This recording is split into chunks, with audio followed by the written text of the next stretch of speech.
Story 1. My mom always made time to listen to me, no matter how busy she was. Like, I'd come home stressed about school or life, and she'd sit with me and just let me vent without judgment. It's something that stuck with me, and I'll never forget how much that helped. Made me feel like I wasn't alone in dealing with stuff. Story 2. I grew up with just my mother. She was a single parent. My father was still alive and well, and I had a relationship with him. However, there wasn't a lot of financial assistance to my mother and me. As such, we lived in a pretty poor environment. My mother worked 2 jobs and went to night school once a week, to give you an idea. Anyway, and now I show my age here. 1 year saw the release of the Sega Dreamcast and I really wanted one. The problem is, I knew it would be way too expensive to ask for one, so I came up with a plan. Ask every member of my family for money, and if I was lucky, I'd have enough for the console. Then, I'd basically wait another 6 months until my birthday and do the same again so I could finally use it and buy games. That's the sort of lengths you'd have to go when you have no money. Anyway, come Christmas Day, I open things up and it's a Dreamcast, games, the whole works.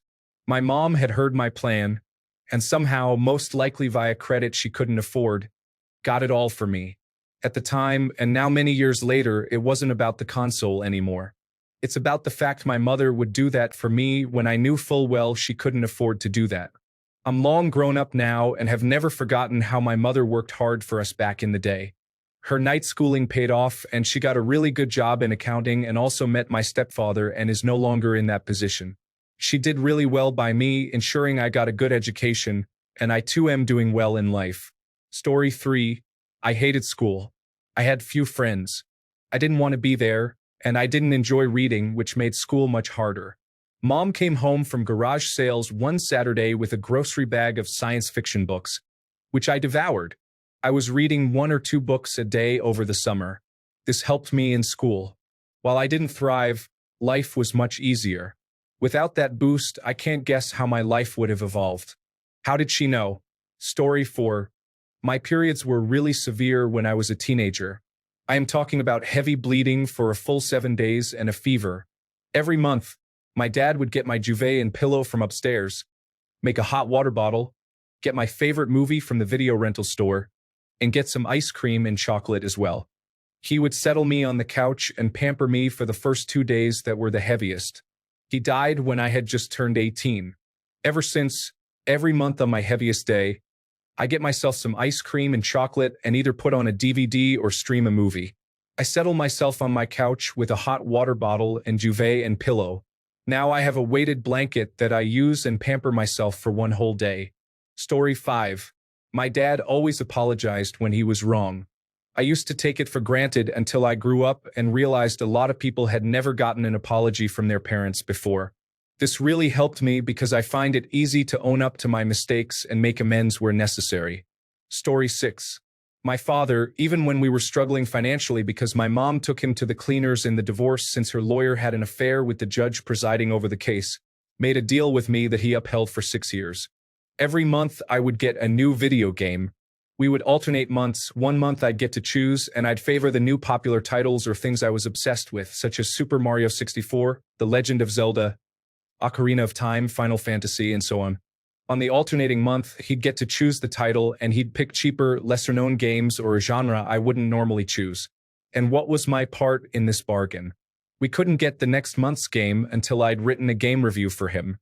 He wanted it done as if I was going to have it published in gaming magazines like Game Informer or Electronic Gaming Monthly, and for me to include screenshots and what I thought of the game as the specific type of gamer I was, and what I thought as a gamer at large. Sometimes there were real stinkers, and it was hard to put 20 to 30 hours into them or churn out a review, so we missed a few months here and there. But by and large, I got to play a ton of games and was often excited to pen my thoughts to paper so we could talk about it over dinner. He made a considerable effort to share with me the things I was enthusiastic about, helped me hone my writing and critical thinking skills, and I learned to broaden my perspectives not just with video games but more generally. He read every single one of my reviews and discussed them with me almost every month without fail from ages 11 to 17. 20 years later, I still well up thinking about it. In my wildest dreams, I could never have imagined a father so excellent at fathering. Love you, Dad. Miss you. Story 7. I never really noticed it at the time, but all the sacrifices my mother made for me and my brother. We were poor, not dirt poor, but still, so eating out was a luxury that we rarely had. My mom would buy my brother and me hamburgers, and she would say that she didn't want to eat because she was either on a diet, not hungry, already ate, while in truth, she didn't have anything in her stomach, and to make sure that there was enough food until the next paycheck came, she would eat only a salt cracker. I was an idiotic, moody teenager, and gave her such a hard time that part of me wants to slap my 13 to 18-year-old self for my attitude back then. Instead of doing whatever I did back then, I should have studied and gotten better grades to help her feel more at ease. Excuse me, guys. Gotta call mom real quick. Story 8. They never forget to always remind us that we are not restricted in anything we do that makes us happy, but we should take things into consideration and be responsible for it. More importantly, we should focus on our priorities. Story 9. My mom once told me I could be anything I wanted, so I told her I wanted to be a dinosaur.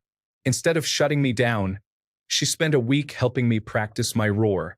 Not sure if that was good parenting or just her way of keeping me busy, but I'll never forget it. Story 10. Strict with my education. I was allowed to do whatever I wanted, such as hobbies and extracurricular activities, but school always had to come first.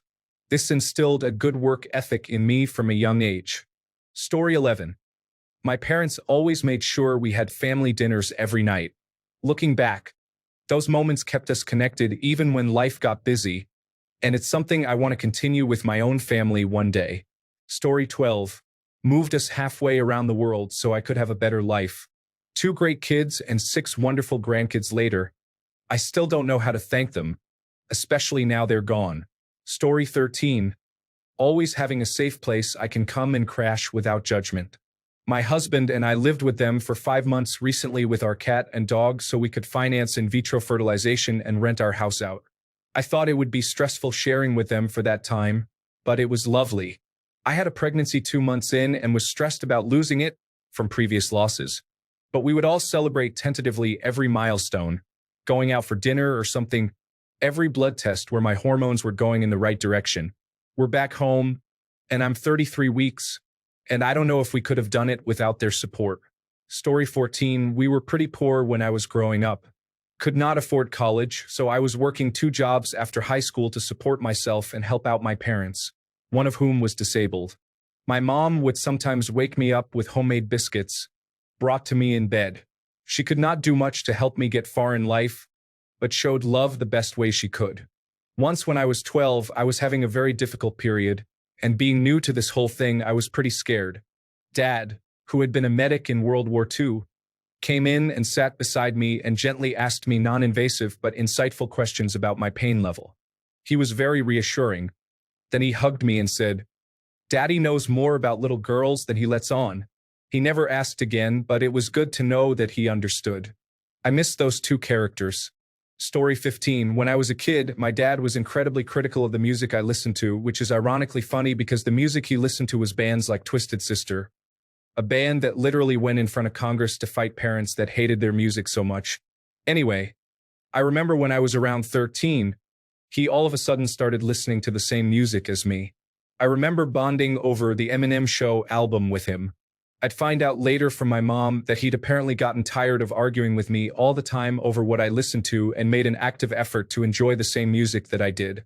It's funny though, because to this day, more than 20 years later, he is more in the know of new music than I am. He loves Rihanna and Taylor Swift. He introduces me to new songs. His page 1 presets in his car are all today's hits type stations. He's still the single best air guitarist I've ever met and will definitely still bump some hair bands. But he'll also bust out that air guitar to some Justin Bieber. Story 16. I'm adopted, and I have never once felt like I was weird, unwanted, or anything like that. I was raised knowing I was adopted. I was taught it was normal and not some embarrassing dark secret, and I've known my whole life that my family loves me. That's priceless. Story 17. One thing I will never forget is when my parents saved up for months to take me to my first concert. I was so excited, and they didn't just get me tickets. They made a whole day out of it. We went out for dinner, and my mom even made a homemade concert t-shirt for me. I still remember the look on their faces when I saw my favorite band perform live. It made me feel so loved and supported. Story 18 taught me the don't tell your mother technique. Thanks to Dad, I now have a black belt in sneaking extra snacks and getting away with questionable decisions. Story 19. They took me hiking in the Slovakian mountains regularly. I've learned to climb, endure suffering, and appreciate the beauty of nature. That was an awesome gift, and I'm forever thankful for it. Story 20.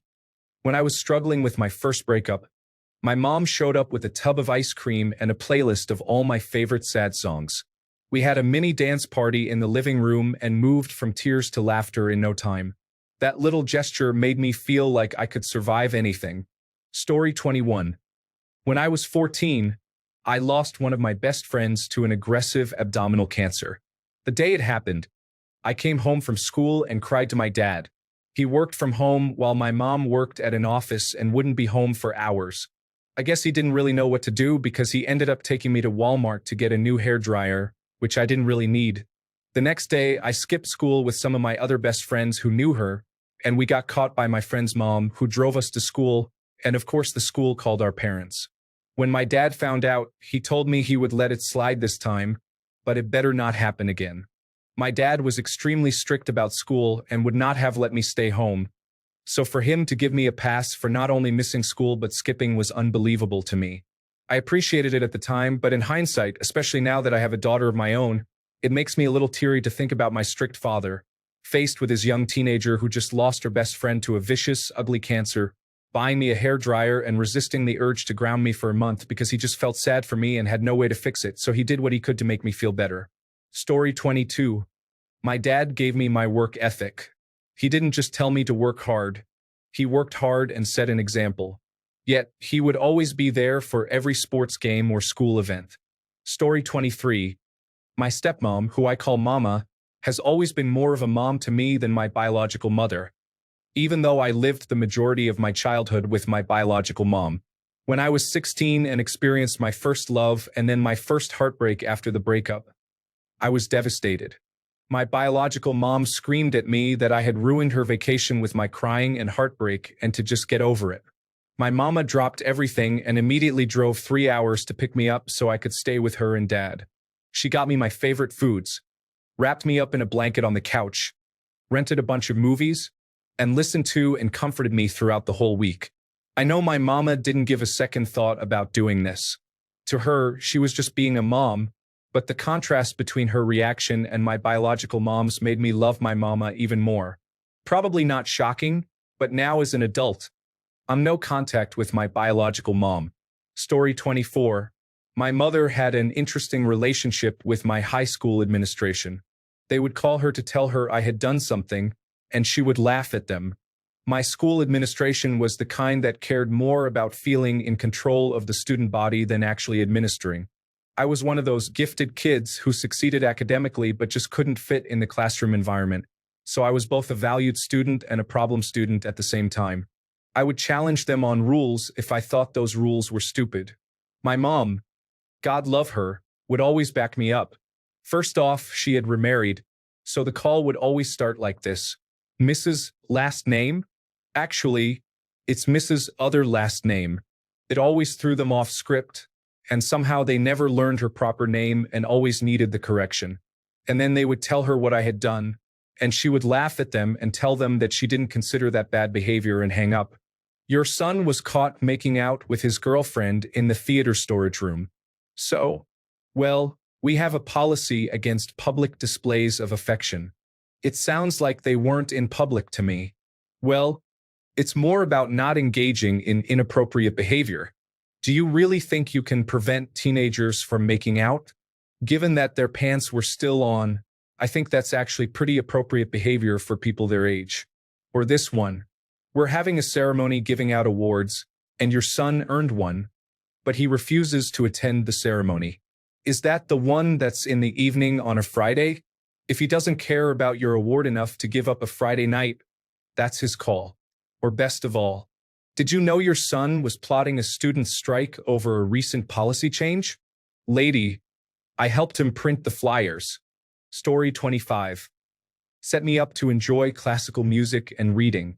It has made me appear more intelligent and has probably actually made me more intelligent. For an English as a second language kid, first generation immigrant, I speak really good, accent-free English.